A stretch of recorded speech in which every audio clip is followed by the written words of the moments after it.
Good afternoon. Thank you for joining us today. Today we are looking at the check-in, check-out feature in ADVANSYS. Tim Turner with Benchmark is going to be conducting this training for us. We will record it and post it to the PD archives, as well as allow for time at the end of the presentation for any questions. But from here, since it's now 1:01, I will let Tim take it away. Tim? All righty. Thanks, Jessica. Yeah, so I'm going to get us loaded up here and share my screen, and we'll start walking you through the process. I know many people have used it. Others maybe haven't used it quite yet, but all right, let's see. Let me just go ahead and I'll share that screen.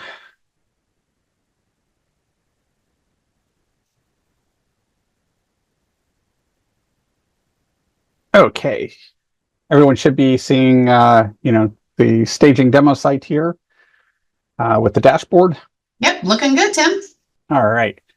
So to get to the the student check-in functionality, we're going to click on this left-hand side, class management, and we're going to go into the student check-in module. Once it loads, I am logged in as myself, so I do see all the different colleges and locations, but you'll see basically your program information, your college location. What you will notice, though, is that it's only going to kind of display the ones that are available for student check-ins, check-out for the day. So it's not going to clutter with all of your classes that you may have created for your program. And we're just going to kind of scroll all the way down here to the system office where I have several classes already created. So we're going to click on our test class that was created, the BR 549 test class, and it's going to pop up. And you guys can't see it pop up, correct? I did share the whole screen, so it should be visible. Yep, it's all good. Thanks. And there's two modes that you can run this in. So the difference is that with staff mode basically is like your instructor is sitting at their desk, and they're checking in students as they come in, they're checking students as they go out. And then the student mode is actually like if you have, a kiosk as they come into the classroom, or maybe you have an iPad or something set up for them to where the students can easily just, they walk up, they put their information in, and then they can check themselves in. So looking at the staff mode, we'll start with that one. And the staff mode basically just opens up the window, and I'm just going to expand it out a little bit here. And then as the students come in, you can click the check-in. You can confirm that they're checked in. We do have a lot of filtering, so if you have a really large class, you can kind of filter down by those students. And now you can kind of go about your class. You can run with it. You can do your management of your class, and then when students are checking out, you can either check out, or we can close the meeting, which will automatically check everyone out. Key thing here is that we do follow the quarter hour rules of North Carolina, so that basically 7 minutes is not a quarter hour, 8 minutes is a quarter hour. So if a student comes in, they only hang out for 5 minutes and they're like, I'm out of here, they're not going to get any credit for the class for the day. They have to at least stay that 8-minute mark, and they'll be able to go, get at least the quarter hour attendance. The other thing here is that, a student might come in, come out, you can check them out, check them in. It does kind of keep track of that. We do have several enhancements coming to this to make it things a little bit smoother. Those should be coming out in the December timeframe. That we are working on based on, request and feedback from the state office, as well as from, the local colleges that have requested it to the state office. What I want to do now is kind of switch from the staff mode to the student mode. Student mode, like I said, is what allows you to, have a kiosk or some sort of iPad or a computer that, the students can easily check in. The thing about the student mode is one, you have to set a PIN. And this basically is kind of like just a code that allows you to lock your screen because you are inside of ADVANSYS. You don't want students to be able to, well, see anything else other than, the one screen for their class. So we kind of set this, this pin, we set the pin, it goes into a full screen mode, it locks it. Nothing can happen inside of ADVANSYS, nothing can happen here. And when a student goes to check in, the student has to be able to put their date of birth in. So this is kind of like a small identifier, and it's just that, 4-digit month and day. And I didn't check the student's number, so I'm not going to check them in. But if they typed it in, it would check them in, set them, as logged in as 105, basically. If they don't put in, like if I do the wrong date, it'll give an error message, says that it was invalid, won't let me do it. And then kind of prompts me back to trying to exit the mode, but I obviously don't want to do that. And we can just cancel because we don't actually want to prompt there. So they're able to, try to put in their password, meaning their month and day, again, and then they can log themselves in. So to get out of student mode, then we obviously have to put in our password again, which is just a PIN. I'm doing a 4-digit PIN. You can make it 4, 5, 6, digits, however many you want. But the thing is, obviously remember it. When you close out a meeting, closing out of the meeting basically says this class is completed. The class no longer is in session. And, like in my example here, I have a 7-hour class. I may not actually be going the full 7 hours. That's a long day of class. We want to say, okay, after an hour, we're closing out this class.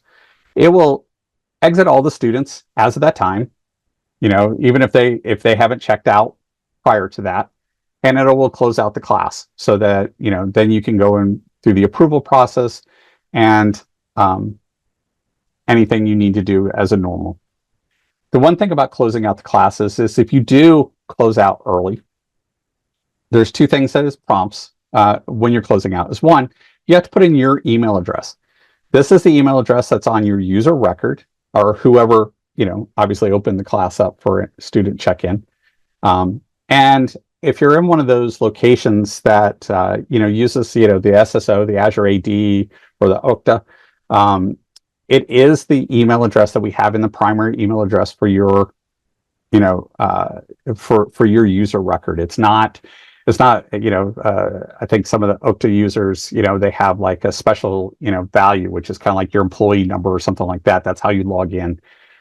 It would be that version if that's your primary email address, not necessarily your friendly version or something like that. So this is how you kind of, we would put in our information that we want to close out. And then the other thing here is, do you want to override the schedule ending time? So if I want to, if I want to use the current time instead of the actual 7-hour mark for this class, I would click that checkbox and it would end the class as of right now. Benefits to this is if you have a class that extends it, or if you close out a class early, you can kind of close it at the exact amount of time as necessary for any students that haven't checked out previously before that point. And when we go to close the class, then it makes a note that the attendance has been saved. Hopefully I did my 8 minutes for that first student. And it brings us back to the screen. And then I need to put in my email address here to actually unlock the application so that I can start working with things again. Once this is done, you can actually you could go through the approval process, through the normal attendance approval process. When we go to a class report, it will actually show as, that student has done the check-in, check-out feature. And I'll go through that process here in a second, because we're going to go ahead and approve the attendance.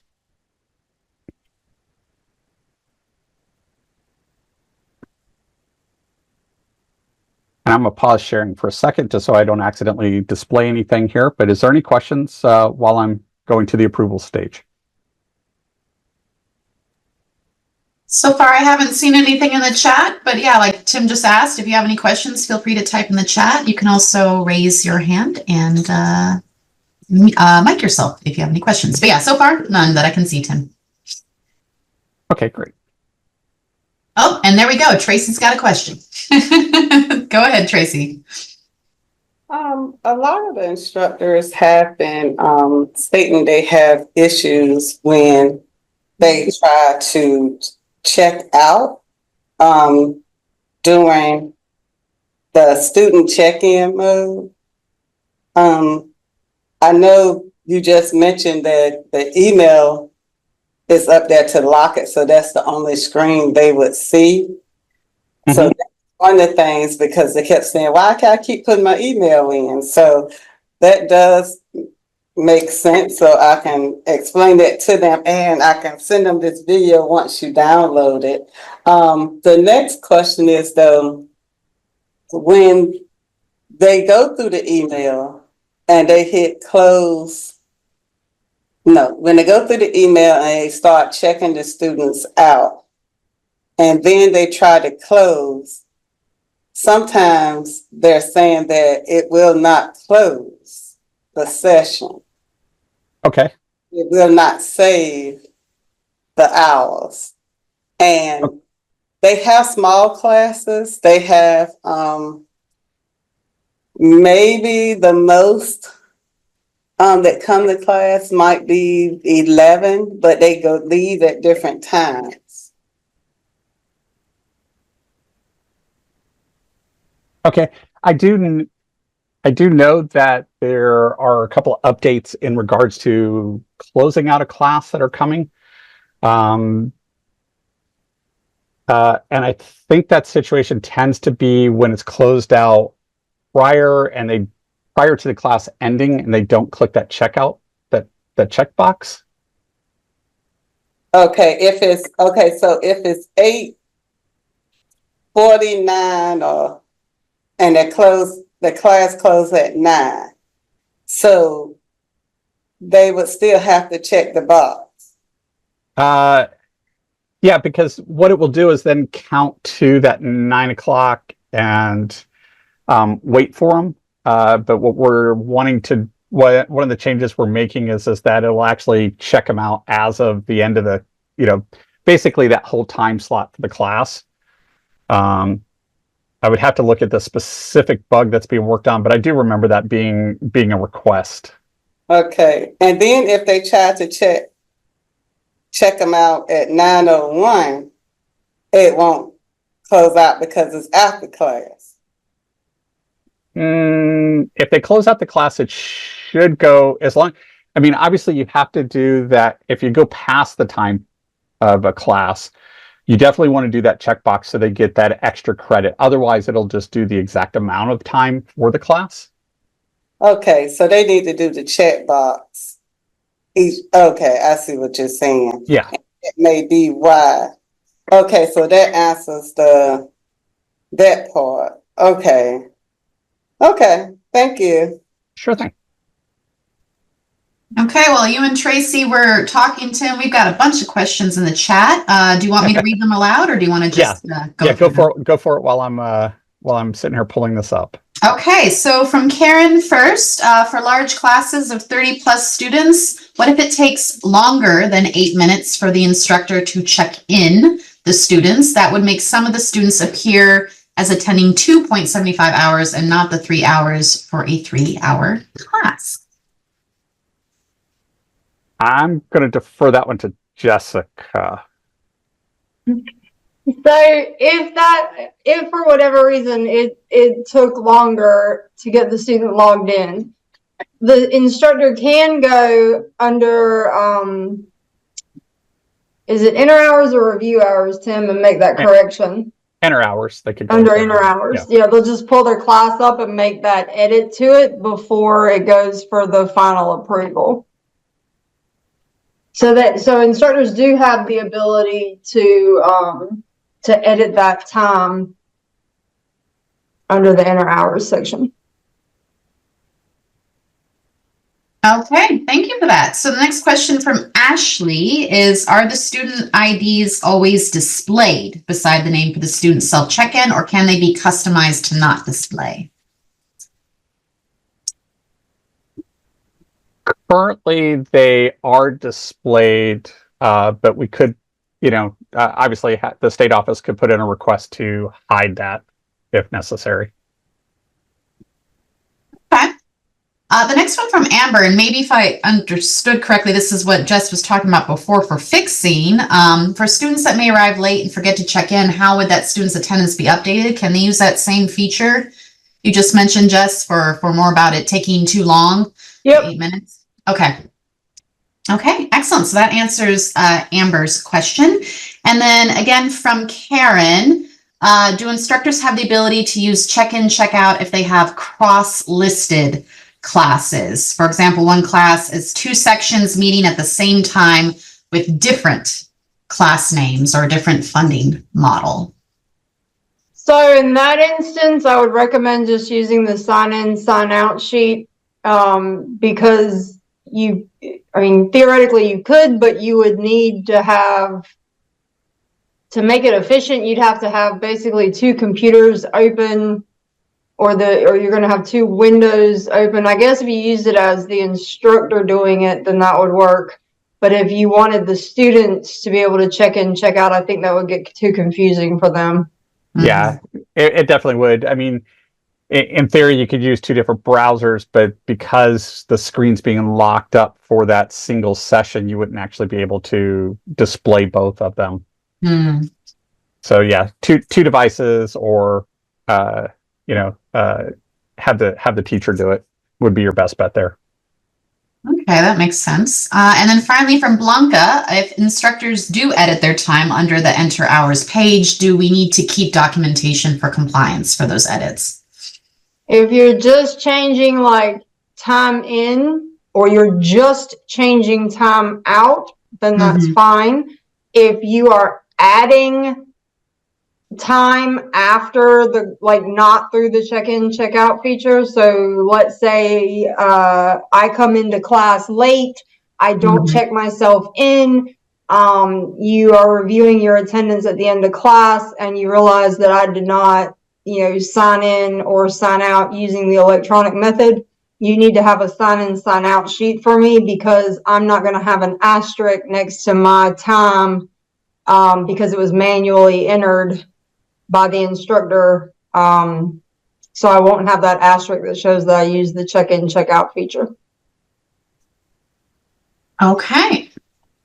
Well, that's it for now from the chat. Thank you for that, Jess. And Tim, it looks like you're ready to go for the next section. So, oh, Tracy's got another question. Would we like to move forward, Tim, and wait for Tracy to ask, or what? Yeah, Tracy can go ahead and ask, and then I'll kind of walk through. Yeah. Okay, go for it, Tracy. With that part, that brought up the some of the instructors said they don't see a green check. So if they enter manually, they will not see a green check, right? Where are you talking about the green check? Because green check should be on like the review hours and attendance, showing that the attendance has been approved. On the class attendance report, which I'll show here in a minute, there's an asterisk that actually states that that shows that it was through the check-in feature, which is what allows for your compliance to basically understand that you use this functionality. Under enter hours, when the hours are entered, okay, you're talking, yeah, there is a green check that pops up. Yes. They said sometimes they don't see a green check, but the green check, they say they'll put the hours in, you'll see green checks for a few of them. Then some of them won't have green checks. So they're thinking that the ones that do not have green checks, they have to put them back in, like take them out and put them back in. So the green checks are actually saying that they put the hours in, or what are the green checks saying? Because some of them get green checks and then some of the other people don't. Okay. So let's jump there real quick. Just so everyone can kind of see what you're talking about here. Go down to the bottom of the page.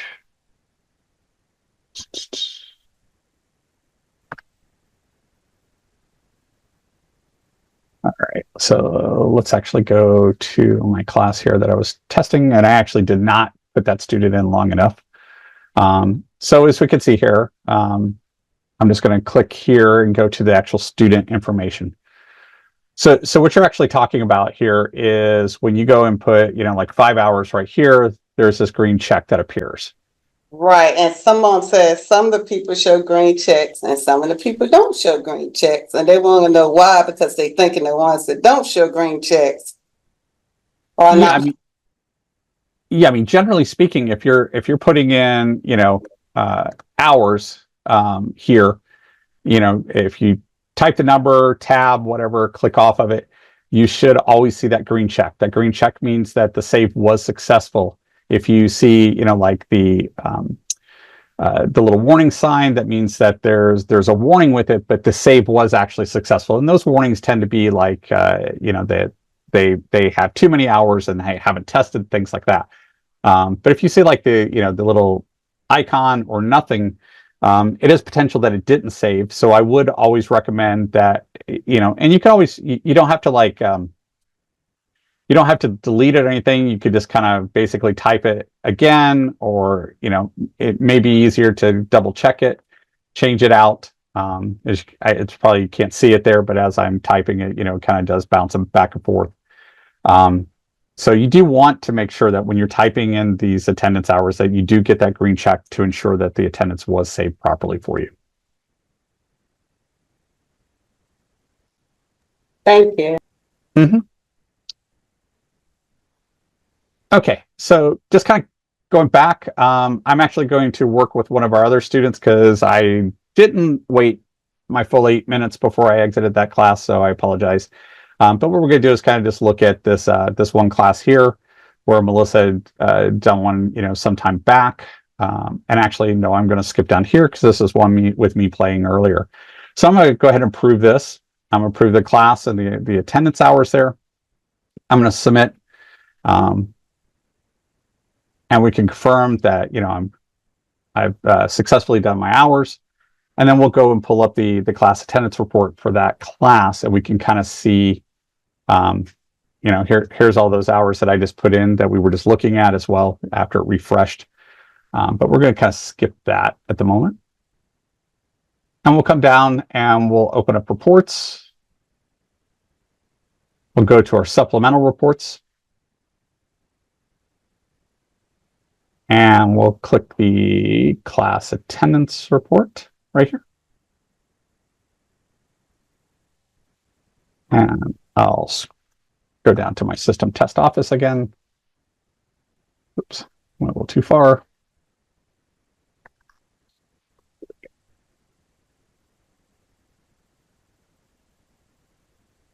All right, we'll pull up that intro class so that you can kind of see the President Intro to Career Pathways.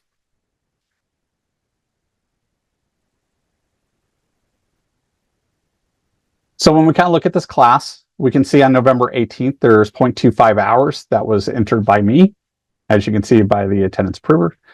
And there is an asterisk. This asterisk is notating that the hours were done through the attendance module. And you can kind of see it down here.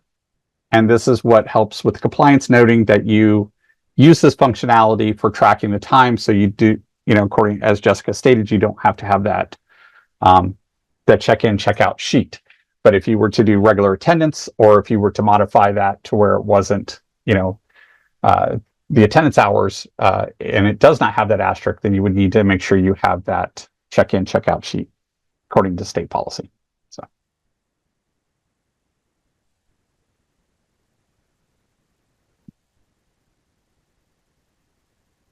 Questions? That's the basic functionality for the check-in. It's a very easy module that allows you, helps save you some time and ensures a little bit of accuracy when you're putting in your time. Less paperwork for you.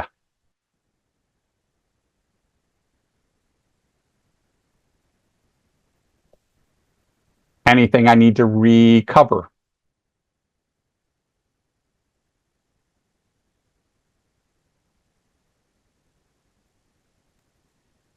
Easy crowd today. Exactly. Yeah. Oh, here we go. I was going to say it might take some time for folks to type in the chat. So from Jane, if the time has to be typed over to, whoa, now we're going. Okay, if the time has to be typed over to get the green check, will it take away the asterisks? I do need to double check that. I think if you stay within the time frame of the class, it doesn't, but I will double check that and let you know. I'll get that answer back to you. Okay, and I think Tamara is asking the similar question of updating class attendance for student start time for accuracy. After that class login, will the asterisks go away? So I guess that also is kind of like typing over time. Yep. Yeah, I'll double check that and I'll get that answer over to Jessica and she can share with everyone. Okay. Okay. So we've got one follow-up.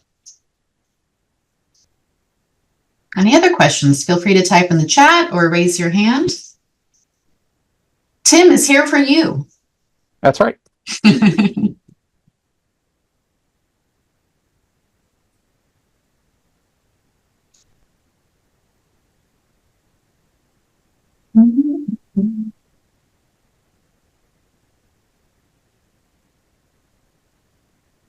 Jessica, anything else you need me to show here real quick? I don't think so. I'll just, I will say if you've not used this at all, I recommend that you pilot it with a couple of your teachers first before you expand it out program wide. And when you are piloting it, we do recommend that for the first week or two, until the teachers get in the habit of doing this at the beginning and end of each class, have them also do the sign in, sign out sheet just in case they forget. So that you have that documentation for compliance if needed. But once they get into the hang of it becoming a habit that they do it, consistently, then you don't really need the paper sheets. But I do recommend that you always have the teachers keep a couple on hand just in case there's a power outage or the internet is down, unplanned, unforeseen things that could possibly occur. You've always got that backup just in case. Right. Those tech gremlins getting in the way, or electricity issues. So Megan has asked, if a student checks in but forgets to check themselves out, will a handwritten sign in, sign out sheet be necessary? If the student checks in and they forget to check out, the teacher can check them out if needed. Correct. But if you just completely miss it,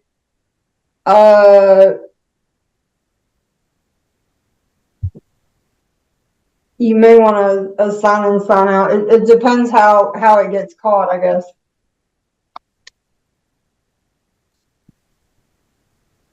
Yeah, if they check themselves in, via the check-in module, then it's tracking that they, were done via this route. So if you check them out, or when you close out the class and it auto checks them out, then it'll record it as being a check-in, check-out functionality. Okay. So yes, Megan, I believe, if I'm understanding correctly what Jess and Tim are saying, the teacher can check the student out.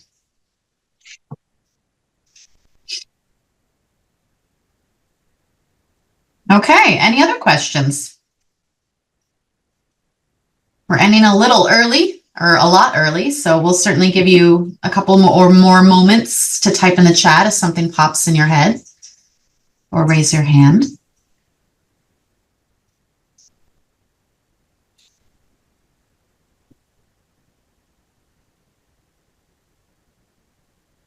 Okay, from again, Tamara, if date of birth is the same for two students, will the name appear on check-in for different students with the same date of birth? No, because, basically the student is checking in on their line. So they'll click their name, and then they'll put in their date of birth. It's just basically a confirmation, that they're checking in themselves versus checking in somebody else.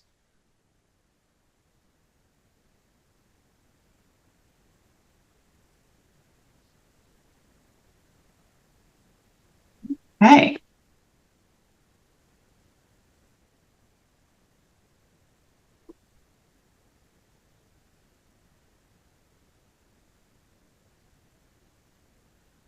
Any other final questions?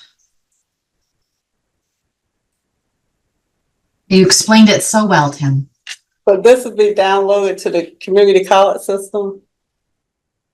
Correct. So just like all of our trainings and webinar sessions, this will be on the CCR calendar. This recording will be added to the event. It will not be immediate. It will take some time. But yes, we will definitely get this on the calendar for you guys to access following.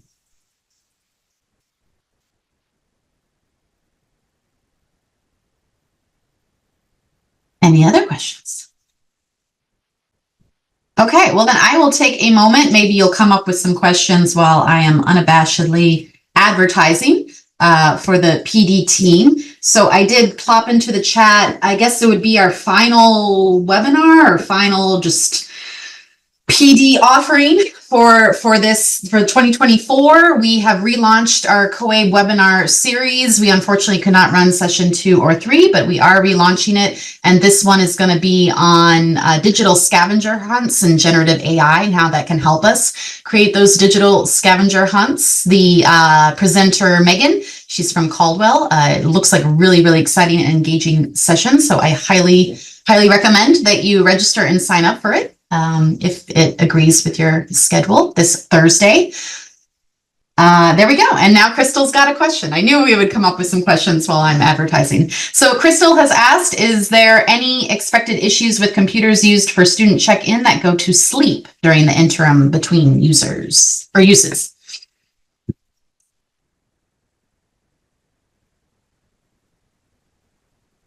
If I could find the mute button. Yeah, I was going to say, that's for you, Tim. Yeah, I stopped sharing, so it's like, where'd the mute button go? So no, I mean, the time is being tracked behind the scenes and not necessarily at the local browser there. You do run the risk of if it going to sleep and coming back in, you may have to log back into the session and then, allow it so the students can close out. Check out as they're done. But as far as the actual attendance tracking, no issues. Good question, though. Yeah, definitely.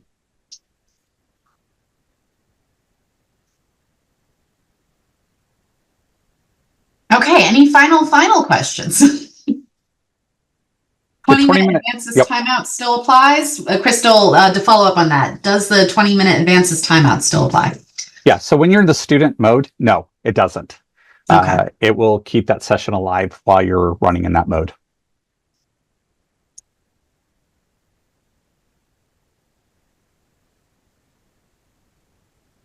Okay.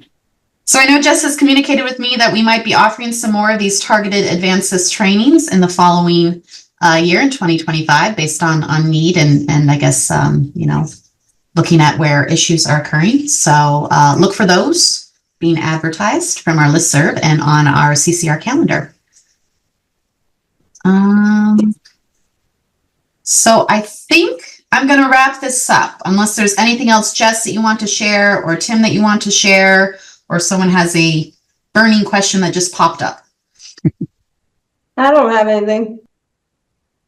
Tim. Nope. Yeah. Other than just, I hope everybody has a wonderful holiday season. So. Exactly. We've got all these holidays coming up here. Let me also put in the chat. This is where you can access our calendar and you will be able to find this in our PD archives, which also comes from the calendar. Okay. Well, thank you everyone for joining us today. Have great multiple holidays and we will see you all in the new year.